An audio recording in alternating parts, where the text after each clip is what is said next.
الحمد لله والصلاة والسلام على رسول الله اما بعد. قرآن کریم کی اللہ رب العالمین فرمائی ان عدت الشہور عند اللہ 12 شهرا فی کتاب اللہ یوم خلق السماوات والارض منها 4 حرم. اللہ رب العالمین فرمائی کہ دا اللہ په کتاب کی شمیر د میشتو دا 12 میشتی دی او 4 میشتی پدی کی عزت مندی دی.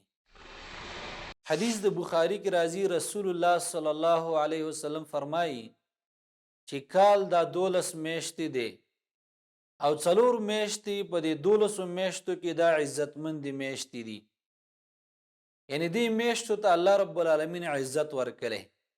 4 میشتی دا پرله پسې راځي، ذوالقعده، ذوالحجه او محرم، او 4مه میشت هغه میشت د رجب ده. نو دې میشتو ته الله رب العالمین عزت ورکړی دی. په دې میشتو کې به سړی ظلم زیاتې، قتلونه، جنگ جګړې او فسادونه دا نه کوي، دا منع دي، او دا په دې ټول کال کې منع دي. مسلمانان به دا نه کوي، دینه به ځان ساتي، لیکن په دې میشتو کې په سختۍ سره دا منع دي، تر دې چې کافرانو به هم د دې میشتو لحاظ کوو، د دې به خیال ساته. لیکن د افسوس خبره دا ده چې د رجب په میاشت کې بدعتینو ډیر بدعت جوړ کړه، یعنی د ځان نه پکې داسې اعمال جوړ کړو او به نسبت وکړو دین طرف ته، نو دا بدعت شو. او د دې نه خو بدعت نه خو من راغلی په حدیث کې، کم یو شی چې په قرآن کې نشته دی او په حدیثو کې نشته او په دین کې نشته او سړی پکې د ځان نه رانه باسي، نو بیا دې ته بدعت ویلی کېږي. لکه زه یو څو د هغې نه ذکر کوم، او دا دې لپاره ذکر کوو چې موږ دې ځان وساتو. لکه دا خبره دیو ذکر کړې ده چې څوک د رجب د میاشتې چاته مبارکي د دې میاشت ورکي، نو په هغې باندې د جهنم اور دا حرام شو. حالانکه د دې ثبوت نشته دی، په کوم ځای کې دا راغلي دي چې د رجب میاشت راله او تا چاله مبارکي ورکړه نو د جهنم اور به حرامي. د دې څه ثبوت نشته دی، نه په قرآن کې د دې ثبوت شته، دارنګې نه په حدیثو کې شته دی. دارنګې محترمو، د رجب په دې میاشت کې بدعتین را لګي او په دې کې خاص قسم منځونه کوي، خاص قسم منځونه کوي او خاص نومونه مولا ورکوي، لکه صلات الرغائب، دا منځ کوي، د الله په یاد کې مس اوسېدل او دا منځ کوي. دارنګې د 27 رجب باندې شب معراج چې ورته ویلی کېږي، په هغې باندې دا منځونه کوي او ډېر اهتمام یې کوي، لکه د هغې ذکر اوس راځي.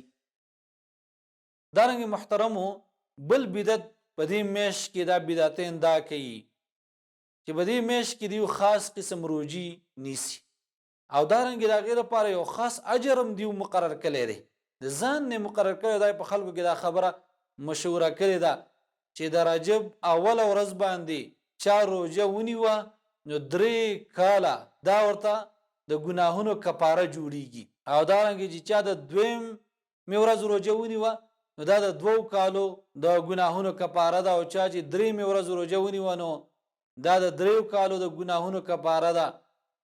او بیا چې د هغې نه وروسته څوک روژه نیسي نو په هر ورځ په بدله کې ورته د 1 میاشت دا کفاره ګرځي. ګوره د دې ثبوت نشته دی، بس دا دیو د ځان نه مقرر کړي دي. او دارنګې محترمو، یو بل بدعت دیو دا کوي چې په 22 رجب باندې دیو دا مټیانې او دارنګې خواږه چیزونه دا تقسیموي. او دا څه لپاره تقسیموي؟ دا دې لپاره تقسیموي چې دا د جعفر صادق په نوم باندې نذرانه کول دي، او په انډیا او په پنجاب کې ورته هغه کونډي برناوي، یعنی دا مټیانې وغیره او دا حلویات او دا خواږه اشیاء تقسیمول، دا دې بدعتینو جوړ کړي. او دا اصل کې دیو دا خبره د روافضو نه اغستې د شیعګانو نه، چې په 22 رجب باندې دیو دا مټیانې او دا شیرینینې تقسیمولې او دا خوشحالینې کولې چې معاویه رضی الله تعالی عنه هغه وفات شو، نو دا خبره د خلکو نه پټه وساتله او زمونږ مسلمانان راولګېد، هغه په دې کې اخته شو چې دیو هم اوس دا کارونه کوي.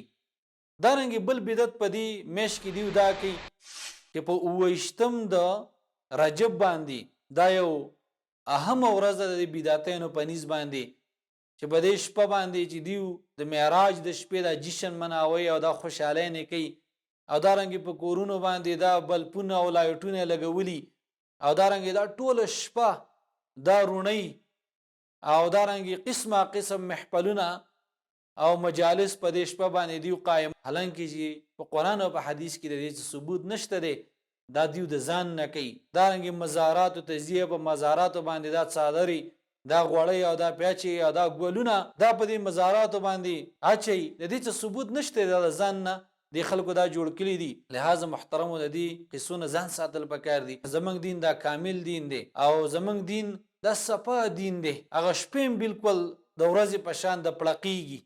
نو ولې یو سړی پکې بدعت کوي او د ځان نه پکې هغه اشیاء داخلي چې د هغې ثبوت نشته دی؟ نو لہذا د دې بدعتو نه ځان ساتل دا پکار دي. الله رب العالمین دې موږ د دې بدعتو نه وساتي او الله دې موږ د قرآن او د حدیث تابعدار جوړ کړي. وصلی الله علی خیر خلقه محمد وآله وصحبه اجمعین.